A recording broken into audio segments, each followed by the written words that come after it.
Hello and welcome back to BS Rugby. Six Nations Round 3 is finally here after a 2-week break. And of course, the first game is Scotland against France at Murrayfield, 2:15 kickoff tomorrow afternoon. The buzz for the game is certainly building. And so here is my preview and my predictions for this game. I was delighted to be joined by my good friend Dan from Stuck in the Scrum to get his thoughts on the game. If you do go on to enjoy this video, I'd massively appreciate it if you could like the video. Comment your predictions down below. Let me know how you see this game going. And of course, hit that subscribe button.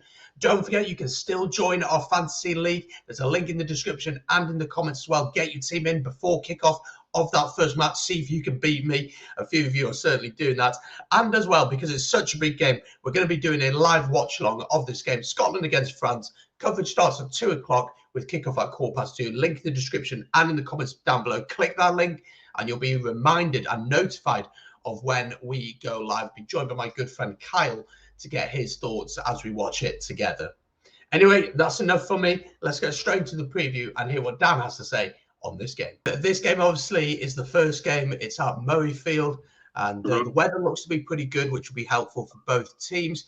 Just looking at recent fixtures between the two sides, back in 2021, of course, that game at the end of the Six Nations, the game that was replayed, of course, Duhan van der Merwe getting the last-minute winner there, while France decided not to kick it off for some reason. Scotland winning that 27-23. Back in autumn of 2020 in the Autumn Nations Series, France won at Murrayfield in 22-15. Scotland beat France at Murrayfield in 2020. Six Nations at 28-17, and then in a 2019 Rugby World Cup warm-up game, Scotland won that by 17 points to 14. And looking over recent history, ever since 2016, Scotland and France has been very back and forth between who's won those games. Let's have a quick chat then about last week, because I do think we have to go through it. Obviously, as a Welshman, I was delighted that we won. What do you think that Scotland needed to do differently in that game? Because I predicted Scotland to win by 5 to 7 points. I thought Scotland would have too much. But in the end, Wales did show up, didn't they? Yeah, there's a mixture of a lot of things with that one. I think after the battering that Wales had gotten off of Ireland and what they got off the press, like Wales came with the right fire in their stomach that Scotland just didn't come with. I think some of Scotland's players tried to do a little bit too much. There were a couple of times where Hogg just ran it into contact with no support. Finn Russell, I think, tried to overplay a bit, and I think Scotland play well when they accept that, look, it's not like the Scotland of 2014. You do have good players around you now. You don't have to do it all yourself. I don't think the weather helped. I said on your preview on the Scotland-Wales game that if the weather was poor, that would help Wales. I mean, look, no excuse. Wales were the better side on the day. We'll have a look at the teams. Both teams have been announced. So we'll go through Scotland's first and I'll get your thoughts on it, of course. Start at fullback then. Stuart Hogg starts at fullback with Darcy Graham and Duhan van der Merwe playing on the wings. Sione Tuipulotu and Chris Harris still are in the centres together. Obviously, Finn Russell and Ali Price are at 10 and 9. In the front row, Pierre Schumann, Stuart McInally and Xander Fagerson comes back into the team for this game. Sam Skinner and Grant Gilchrist on the locks. Rory Darge gets his first start for Scotland after impressing this season in the URC. And he, of course, is alongside Hamish Watson and Magnus Bradbury, leaving a bench of George Turner, Ollie Keble, WP Nell, Jamie Hodson, Nick Haining, Ben White, Blair Kinghorn, and Mark Bennett on the bench. Your thoughts on that team? A couple of small changes there. Were you expecting more changes, or are you quite happy with what Townsend's done there? I mean, look, we've got a lot of injuries at the moment, but that's a lot of changes. I'm fairly happy with that squad. I would have been happy with that squad sort of before a couple of injuries. Rory Darge is traditionally a 7, but he's played at 6. I'd like to see how that's going to turn out. But look, fantastic player. I don't know who else you'd put in there with him. Sione Tuipulotu, I'm huge fan of his. I'd like him to be the permanent Scotland 12. This is going to be his second game now, and when you have your first cap, everything's going so fast for you that you don't have time to think. So I think he's going to feel like he's got more time on the ball. I think he'll have a better game. Also, we're playing the French side, who are in my opinion, the best team in the world right now.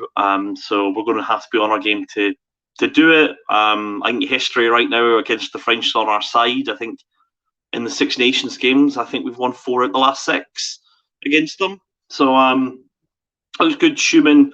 I eventually think Pierre Schumann's going to take the place of Rory Sutherland. Yeah, it is a pretty strong squad. We'll go through the French one now. I'll try and get the pronunciations right, but we'll see how we go. Surprise, shock, horror. I'm not French, but we will try anyway.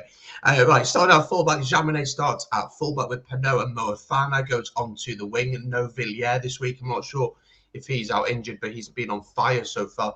Dante comes back into the centre alongside Gail Fickou. Of course, Dupont and Smack are at 9 and 10. More on them in just a second. Bailly, Marchand and Antonio are in the front row. That's a big front row with Woki and Wilhelms in the locks, leaving Gross, Aldrit and Yelonk playing in the back row. Then a bench of Malvaca, Gross and Bamba, Taufefuena and Flemon, with Cretan, Luku and Ramos. When you look at that team, Dan, how does it make you feel? It's not a bad side, is it? Not a bad side at all. It's hugely strong, hugely physical. That French packet is massive.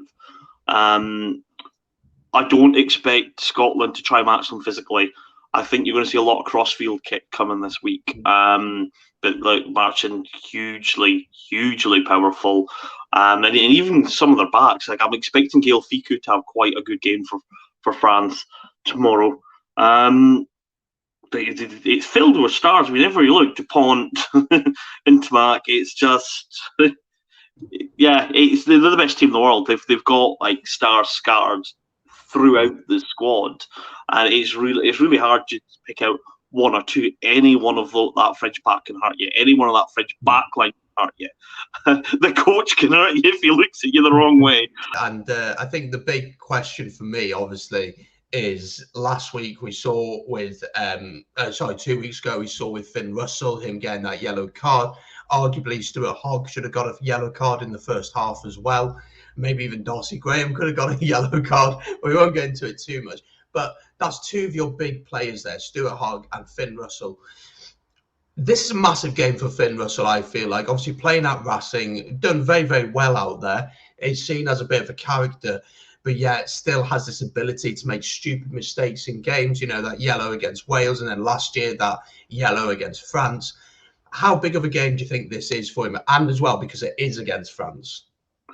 I think it's blown up, personally, a little bit. Finn Russell's always under a microscope, especially with Hastings out and since the Lions, and because he had that maverick-type personality, that Finn Russell has been, you know, under this sort of scrutiny for ages. He'll go off with a smirk on the face and people will, oh, he doesn't care, and then that's not him. That's just his way of expressing it, like he feels bad. Where the cheeky little grin comes from. He's always under a microscope. There's nothing really more to say. Quickly, just before we get to your predictions, how do you stop Antoine Dupont? What's the game plan there? Can you stop him? No, you can. I mean, I think that you force France to play the game in their own half. I don't think they're going to try to run it. They're probably going to, every time Scotland get the ball, I expect Hogg to put a spiral down or Finn Russell to do a crossfield kick. I know it's not traditionally the way that Scotland like to play, but against the French, I think you'll see them play a very much a kicking game. Ali Price will be in a lot of box kicks, you know, Hogg with spiral, Finn with cross kicks, and try and make France play up their own half, because France have so many strike runners. If France get into your half, you're in trouble. Like, I mean, I'm going to be sat by the 22 tomorrow, and, you know, I don't want to see too many French players running past me. I really don't. I think France will dominate the scrum.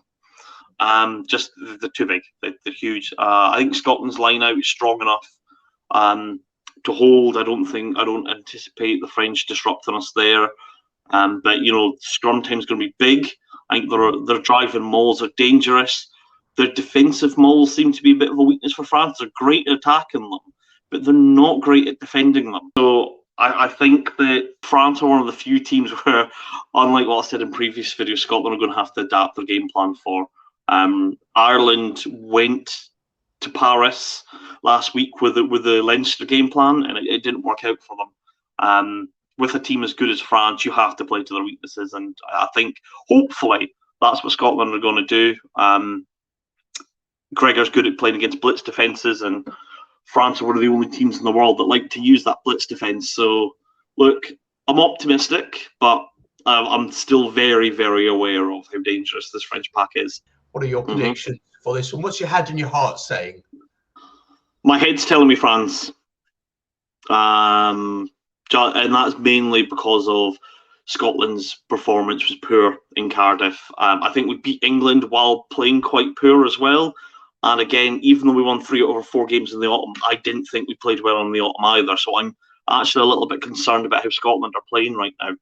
I mean, the good side is they're getting wins out, right, while not playing their best. But they've not played good in such a large number of games that it's concerning. So my head tells me France. France anywhere between 4 and 7. My heart tells me the Scotland, and I know Scotland are good enough to beat the French. History shows us we're good enough to beat the French. I think in Six Nations games with them, France very much view Scotland as their bogey team. So do England. It's weird that we seem to have this thing of beating France and England at the moment. Look, my heart says Scotland. I think Scotland can do it. It's going to be a very high-scoring game, I think. I'm anticipating both sides getting a try bonus point. I'm going to see lots of tries.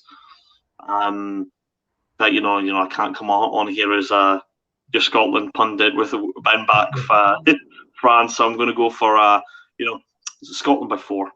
Oh, interesting. I think it's going to be a really good game. As I said, the weather's good, so that's certainly going to help. I think being at Murrayfield, Scotland will want to give a reaction to that performance in Cardiff. France will come knowing that the Grand Slam is still on for them, but knowing that they can improve from that performance in Paris.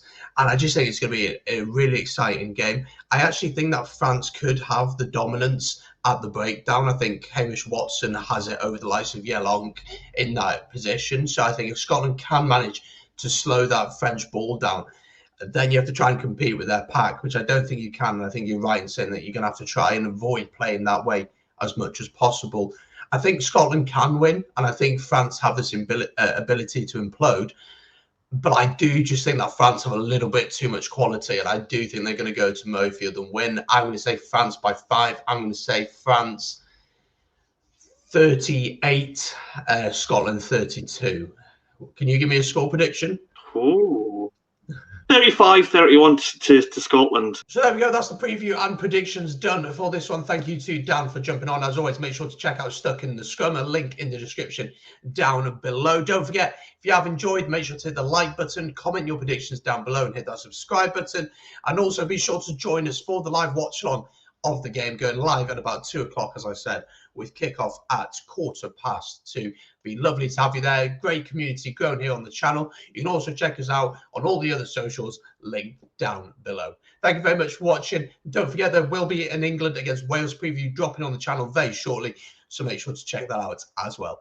Enjoy the rugby over the weekend, folks. Stay safe and peace.